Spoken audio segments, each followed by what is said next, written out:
It's that part of the season, and now you know what the next season is going to look like. Our live reaction to the schedule reveal tonight on Locked On Chiefs.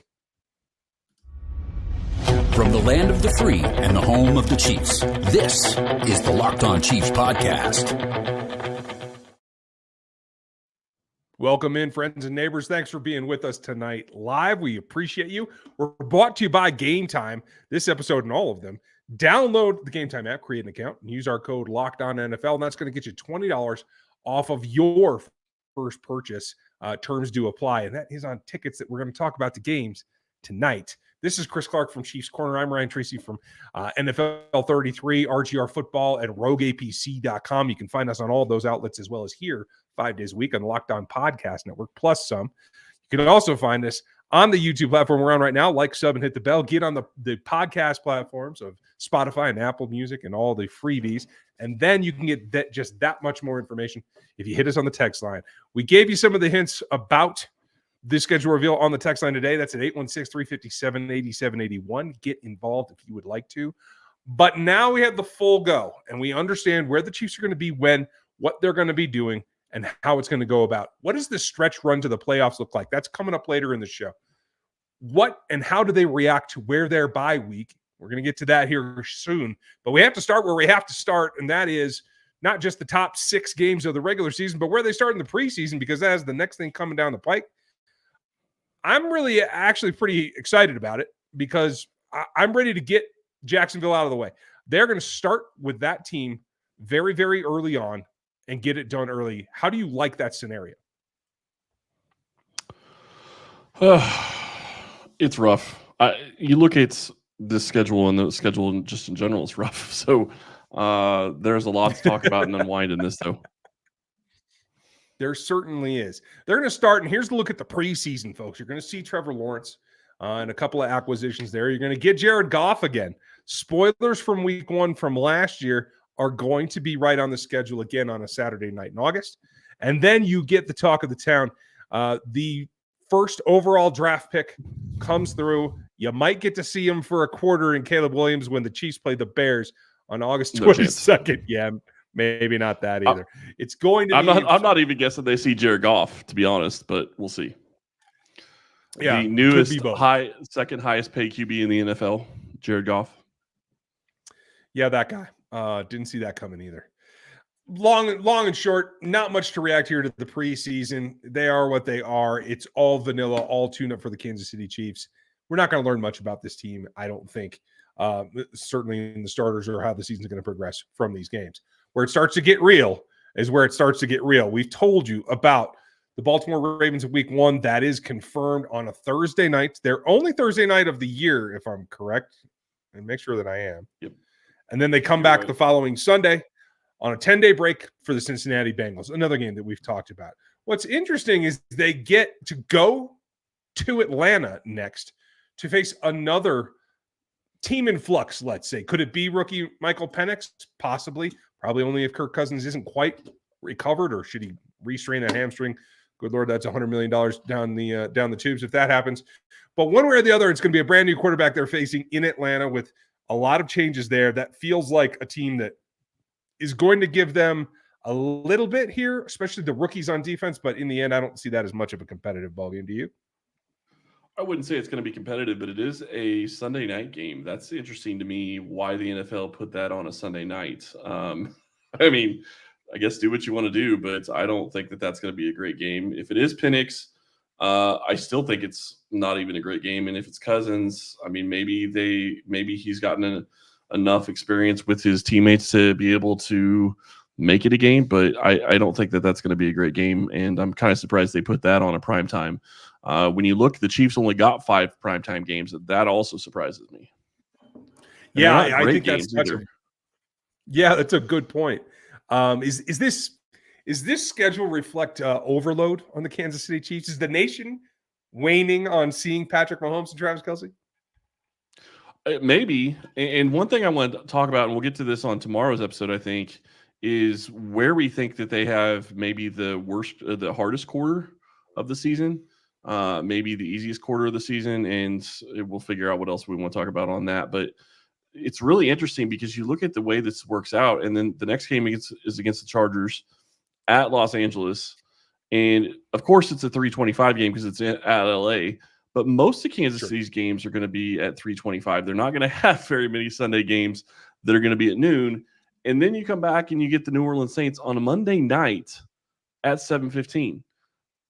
I don't understand the thought process here by the league to give them two of the NFC South teams in prime time, one on Sunday, one on Monday.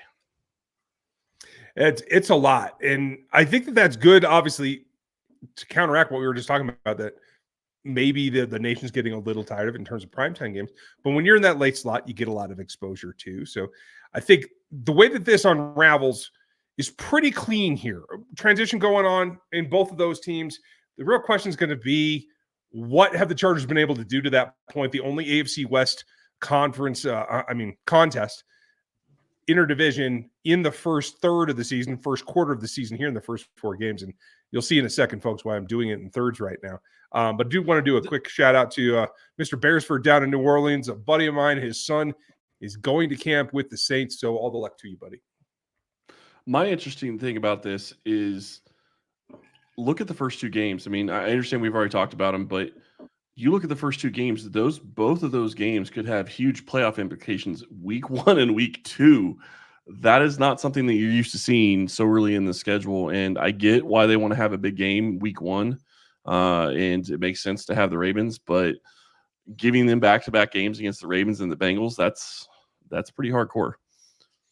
Yeah. I mean, and when you take a higher look at this, you get back-to-back home games, you go on the road back-to-back, and then you come home for New Orleans. I do like, it seems that there's a lot of little clusters in this schedule this season. I think that may prove to be a plus. And then it's 5 games in, and boom, you get to take a rest. We're going to talk about the implications on the bye week, when it is and what it means, coming up here in just a minute here on the Locked On Podcast Network.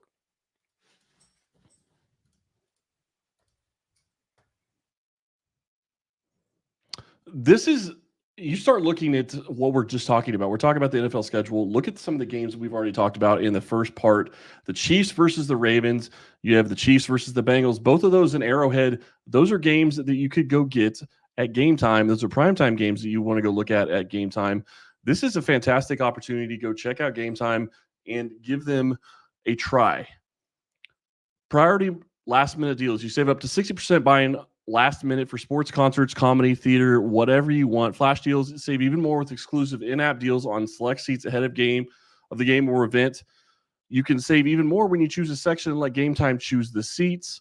Toggling the all-in pricing feature shows the total upfront with no surprise fees at checkout. You can get a panoramic view from your seat in the app before you buy, and they have the lowest price guarantee at Gametime, or they will credit you 110% of the difference.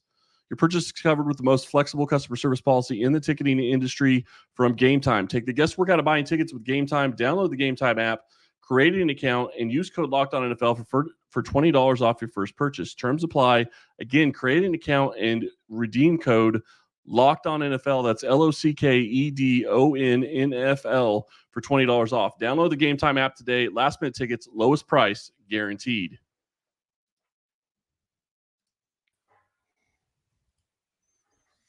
If you want that much more or reaction to any of the schedules around the league, you want to get on the 24/7 feed. It's here on YouTube. It is called Locked On Sports Today and is always available for free.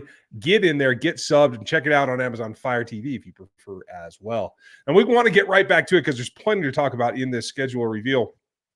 It sets up for the Chiefs to be in what is not prime position for me.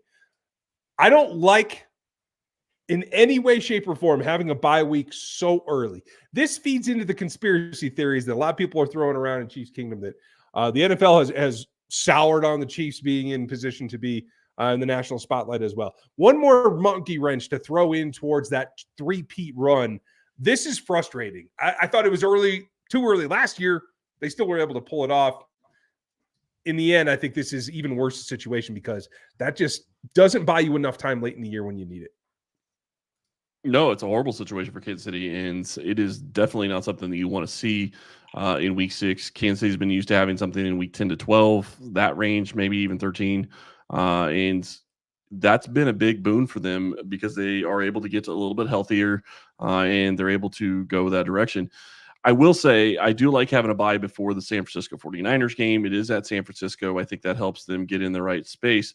But the problem with coming off the bye in that game is while it does affect your record, it's not an AFC game. So it's not going to help you in the playoff hunt as much as a game against maybe like a Baltimore or Cincinnati would, which is, we've already talked about those 2 games. But when you're looking at some of the AFC games that they have, this is where you really want them to be having maybe the Buffalo game, which is a couple of weeks later coming off a bye, because I think you feel a lot better about it coming off a bye as opposed to when it is. Yeah, I have to say, maybe they're trying to line up the Super Bowl rematch right after the bye. And okay, I can get down with that, but it just isn't enough for me. It's going to be tougher this year to get through this middle section. And the middle section, I think, is what I'm more concerned about right now with the Niners. Then the Raiders, who I think are coming after them pretty good. And Max Crosby is always going to give them fits. Bucks are better than they appear, in my opinion. And then you do get a little bit of a relaxation against the Denver Broncos. Sorry, Broncos fans. But it's a Monday night game against the Buccaneers. That's another NFC South team that is getting a primetime game against the Chiefs. I don't get it. Like, it does not make sense to me at all to have that be there and to have that be the primetime game.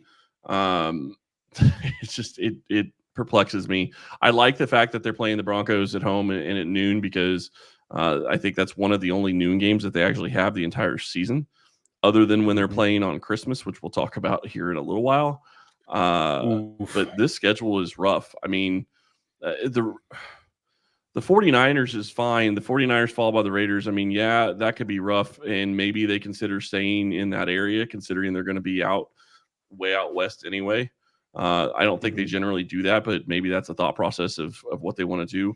But then you look at the next one. I mean, you get the Broncos on Sunday, and then you go the next week to have the Bills on Sunday at 3:30. And this is another game that's on CBS. And I think that part of the reason that you're sitting here looking at this is the CBS isn't going to give up the Chiefs and the Bills. So no, that causes an issue to an extent. It does. And I think Jim Nantz said he's calling 9 Chiefs games this year is the way that it's slated out. So there's going to be a lot of consistency there about how and when we get to see these games play out. Yeah. And it's just rough. I mean, at least you have the Broncos, which should be a little bit of an easier game leading into the Bills. But you're heading to Buffalo, and obviously injuries. We'll see how this turns out. Now, the nice thing is that at least the way it looks right now, if the most we've heard is maybe an 8-game suspension. So at this point, you'd be getting Rashee Rice back, assuming that he gets an 8-game suspension. So we'll see how that works out. But man, this schedule is not very kind. And you look at the primetime games they gave to the Chiefs, it's more of they're trying to pull all the NFL fans for the Chiefs versus playing them against teams that probably aren't going to be playing for a Super Bowl in February or even playing mostly in the playoffs in January. I mean, the NFC South will have one team in the playoffs, obviously. I don't think that they'll have 2. It might be competitive, though. I think you're probably right. And they did just one thing about Rashee Rice possible return at that time is they just gave a huge contract to one of their safeties, a guy that's made some plays against the Chiefs in the past. So that's probably going to be the prime matchup. He's great. If that's when. Yeah, exactly. And if that's when Rashee's back on the field, that may be really the headline there. But for me, it comes back to I like Bo Nix. I was a bigger fan of him than most. But I don't know that he and Sean Payton have enough time, even here at week 10, to get prepared for the Chiefs and get the Denver team up and ready for it. So I do see this is a bit of a lull before you get to the Buffalo Bills. I'm surprised this one in particular isn't primetime again. Maybe it's the direction the Bills are going in, but the NFL have certainly decided to de-emphasize this matchup right now. I don't think CBS is going to let go of the game. That's why it's not a primetime game. They're not going to allow it. They're going to keep it in there. My dog is loving this schedule, so sorry. Yeah, right. Yeah, he's into it. Hey, he says down with the Bills. I like that plan. Now, then it gets a little bit interesting. There's a lot to go over, folks. When we get back, it's going to be how they get through the stretch run, December in particular, and get ready for the playoff push. That's coming up next here on the Locked On Podcast Network.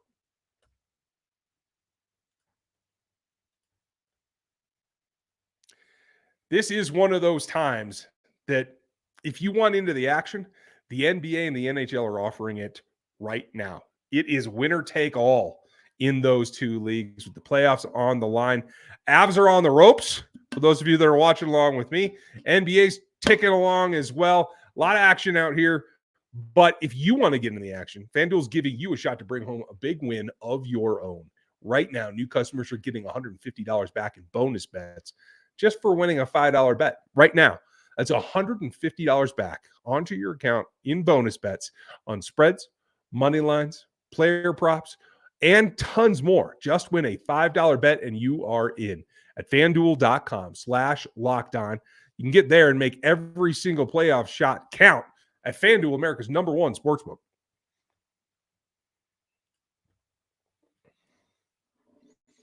More reaction around the league on Locked On Sports today. As long as there's happy people with this schedule, there's some frustrated people. There's also a lot of other sports news coming on Locked On Sports today here on the YouTube platform, as well as Amazon Fire TV. Go check that out. Now back on to our live reaction. If you don't know us yet, he's Chris Clark. I'm Ryan Tracy. Been doing this show for 8 years, been covering this team for going on 12-ish overall. Yeah, 10 to 12. A lot of reaction. I just wanted to point that out before we go through this last segment in the depth of the schedule. It's come a long way since we didn't really care about the schedule. We showed up week 1 to see, hey, who showed up? Yeah, and it's kind of funny because we actually had a meeting with Locked On today, and I think we were one of the original hosts that started in 2016. So we've been around that long. That's staying with us and having us this long. We do appreciate that. That's when this all started, and it's just crazy that we are still here doing this, and we love doing this. So we appreciate you all. Thank you so much. And you look at this schedule, you start getting into week 12, week 13. Carolina Panthers, that should be an easier game. It's an away game, and it's their. Sorry, I was wrong. They have another noon game. Yeah, but it's week 12 before we get the second noon game. That is a deep, deep run into the playoffs where it makes life easy for you. Those of you that are tailgaters, it's going to be a little bit easier to start the season when it's still warm. It's going to be hotter because you're not going to get out there till later in the day, but you're not going to have to be there at 3 a.m. to make sure that you're in line and ready to go for your tailgate. So there's pluses, there's minuses. It's a little bit of everything. Carolina Panthers, obviously, are a team that's on the build. Adding some players here this season that might be interesting. We'll see where they're at by that time of the year, but that's certainly one that you have to look at and figure that you're focused on the next 2 games. After that, do what you need to win. Don't really give away the playbook much. Week 13 and 14, back-to-back at home against AFC West opponents. This is the thick of the race, and what we will be talking about by then will be chances at the AFC West division title, not that the Chiefs own it or anything like that, as well as playoff seeding. This is going to be, I think, where it starts to get real thick. Not that they own it or anything. Good to know. It is interesting because you start getting into, they've played now at this point, obviously in week 12, they played all 3 of the AFC West teams, and now you're sitting here getting ready to go up against the AFC West teams again, and you're going to have 13, 14, and 7. It's 18. So you're going to have 5, or you're going to have 3 AFC West games in 5 weeks. So, I mean, it's going to be an interesting part of the schedule. I mean, you have the home games, and we should throw out the game against the Raiders is on Friday. It is the Amazon Prime game. Yeah, and I think the Chiefs are. Yeah, the Chiefs are one of the only teams in the NFL that plays 6 days a week. This schedule. How rough is that going to be? Yeah, they'll find a way to squeeze something in on Tuesday. I'm pretty sure, one way or the other. There'll be a tropical storm or something. I don't know. I like going back. I like it being November, December football when you're talking about the division. I don't really care for the divisional games early in the season, so I like that this stacks up. This is fighting for the division right here, and you're focused. Then you come into the 15th of December. This is a delineation point, folks. The 15th of December against the Cleveland Browns, where you're at Cleveland. Another noon game, the third of the season. That is the mark of what gets pretty hectic, pretty fast as we go through the stretch run. Oh, and I do want to point out one other thing. It not only is that Raiders game at 2 p.m. on a Friday, it's also going to be broadcast on Prime Video, and he really doesn't like Prime. Evidently, Amazon is not pulling their oar around your house, so I like it. Yeah, they're not, and I apologize about that. You look at the schedule, though. Yeah, it's a noon game on Sunday. Then they get another noon game on Saturday. So, yeah, they technically have 4 at this point. I think they get 5 with the Wednesday game. But you're talking about 3 games in 10 days. Yeah. That is extremely rough. And then you come back, and the worst part about that is you finish the season against the Broncos. Like, I would feel better about this schedule, even though it's not great, if you finish the season against the Chargers. The Broncos, think about it, because you get all that extra time. Sure. Yeah, it makes sense. Like, save that for something that's worth it. I think the 10-day rush here is what's really important, because you're at Cleveland, you're home for the Texans. The Texans should be pushing for that divisional title. I expect them to be better than they were last year. I expect them to be in the thick of it. This is not an easy game. And despite what we know about the North, I think the Pittsburgh Steelers made some nice moves this offseason. I don't know if the quarterback's going to be doing enough, but the offensive line's going to be significant to have that kind of collision-based game on Christmas Day on Netflix again. This is what, the fifth network the Chiefs will be on this season. That's a significant one to wrap up a 10-day stretch with 3 ball games in it. Yeah. And sorry, no, it's the 5th network. NBC, CBS, ESPN, Fox, Prime. Oh, sorry, it's the 6th in Netflix. Bada boom. So, folks, if you don't have your subscriptions yet, evidently you're going to have to go get them. I'm just waiting for it to say Peacock on something. Oh, wait, that's the playoff games. Never mind. We'll get to that when we get to that. Oh, well, and I've seen somewhere say that some game is going to be on ESPN Plus. It doesn't appear the Chiefs have one of those games.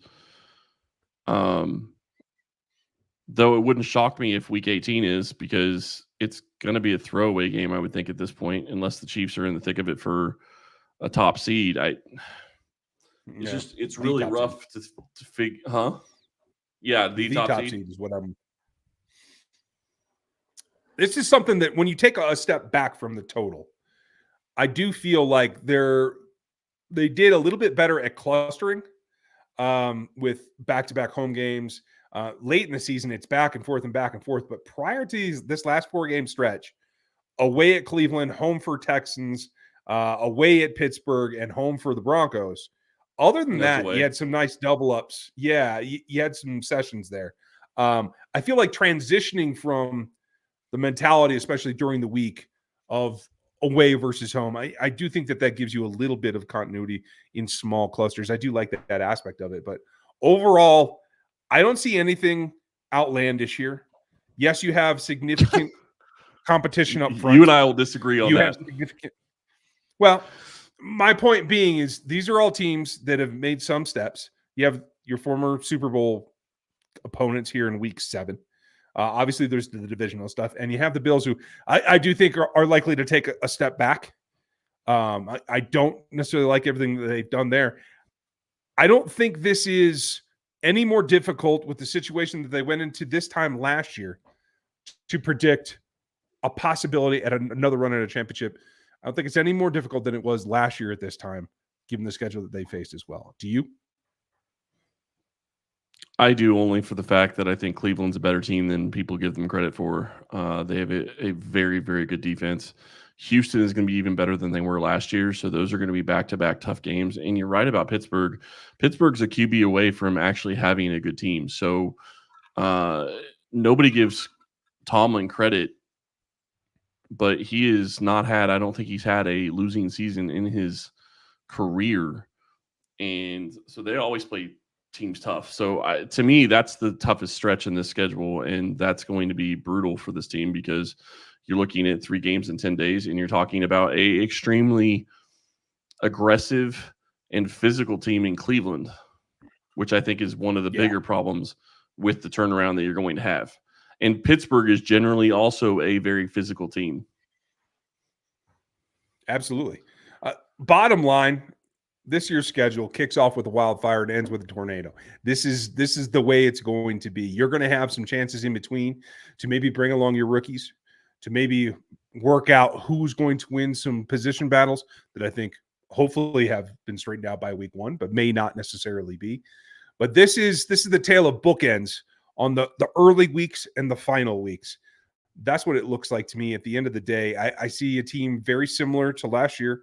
Maybe has some hurdles that's going to be in the similar range. Is it 14-3?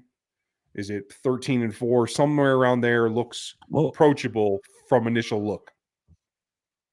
Yeah, but it really depends on how they start the season. They have 2 of their toughest games the first 2 weeks of the season, and if they don't start off the season hot, that is going to be a problem, and it's going to be a struggle the entire year. I'm not trying to be down about it, but the reality is they have 2 of the toughest games that they're going to have the first 2 weeks, and you have to come out of that at least 1-1 to feel pretty good about the schedule as a whole.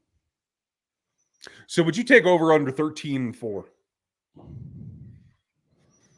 13 wins. You're kind of cheating. I would take over 12.5.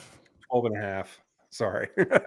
Fine. 12.5. I mean, 13-4 is, you can't really say 13 because then you go 14 or you go 12. And so I would take over 12.5. But to me, the biggest key is how do they start the season? If they start the season, 4, 5, 6-0, I mean, if they get to the bye week and they haven't lost a game or they've only lost 1 game, I think they're in great shape. But that's going to be the big key because you go back and you look at it. They have 2 of those NFC West teams early on in the season, plus the Chargers. I mean, that's, after the first 2 weeks, that Chargers game is going to be the biggest game in the next 3. Yeah. And it's in LA. I mean, so if we're looking at thirds, and I know we usually do quarters, folks, but there's 17 games now, so I'm trying to break it up a little bit more difficultly. Well, and the bye week makes you do it too. It certainly does. Yeah. The way that it's placed, it's 5 games before, and we can go from there. This is incredibly important. There are 3 games here that if you lose more than one of them, you put yourself behind, not just in the overall seedings race, but in the AFC West because of that Chargers matchup. So I agree with you. I think it's critical to have enough on the plate, enough in the playbook, weeks 1 and 2, to get those jobs done against teams that have played you tough in the past. And just like last year, you had to make a heck of a play to beat that Ravens team. There's a lot riding on the beginning of the season. Yeah, and the big question that I have is when you look back at how Kansas City has played normally, they don't really care about the regular season. It's get to the playoffs and we'll do what we do. And you can't do that this year. With the 2 teams you start off against, you cannot do that this year. And I could make an argument you can't do it in the first 4 for 3 of the first 4 weeks. Because if you lose to the Chargers and you lose to either the Bengals or the Ravens, you're not only behind in the AFC West, but you're behind in the AFC. So it's a double-edged sword. It definitely is. They have to come out stronger than they usually do, and they have to be more specific. It's just this, even if they lose, say, all 3 of those games, it's not insurmountable, but it makes your life harder. So make sure that you've got install done enough that you feel you can attack both of those rosters, as well as whatever you think you're going to see the first 3 weeks from the Chargers, because I have a feeling it's going to be a lot of power run right down their throats. That's just me and old Jimmy and what he wants to do. That's going to be a paradigm shift as well. So those 3 games preparation is the early keys to this game. We'd love to know what you guys think. Put it down in the comments here on YouTube and hit us in the reviews as well. I just want to say really quick, the Baltimore game is going to be physical, but they have extra time to prepare for Cincinnati. The Chargers game is going to be more physical than I think it has been in the past, but they have more time to prepare for the Saints. So that's going to help as well. So we'll see how that goes. really quick, and I know that you had this out there, so I want to throw it out there and let you talk about it for a moment. Oh, yeah. Thank you guys. We've been getting more reviews over in Apple, and if you have questions or things you'd like to see, you can put them in there, and this is one of them. This is one of our locos, our Locked On Chiefs original supporters. That's what we call locos. You guys are here every day, and we appreciate you. And I appreciate the fact that someone would come in who's been with us for so long, since day one, and I do appreciate that. And just understand that not everything's going to be the same thing every day, but we try to give you the quality and the perspective that comes along with our experience here. We bank on that, and we use that to its fullest. And I just wanted to point out the word awesome-tastic. I am stealing that. So if you want daily news and you want to listen to Loco and come along with us, we appreciate you guys. He just can't spell it. So that's all that we have to make sure he doesn't do. Oh, better than I do. That's all I know. So we appreciate you. I'm talking about you spelling awesome-tastic. Oh, well. So well, I didn't attempt to, did I? That's going to do it for us, folks. What is your prediction? What do you think of the schedule release? Hit us in the comments here on YouTube. Go to that same review spot on Apple Podcasts or on Spotify. Hit the text line 816-357-8781, and make sure you check out Chiefs Corner, NFL 33, RGR Football, and Rogue APC, all of our other outlets where you can get extended content.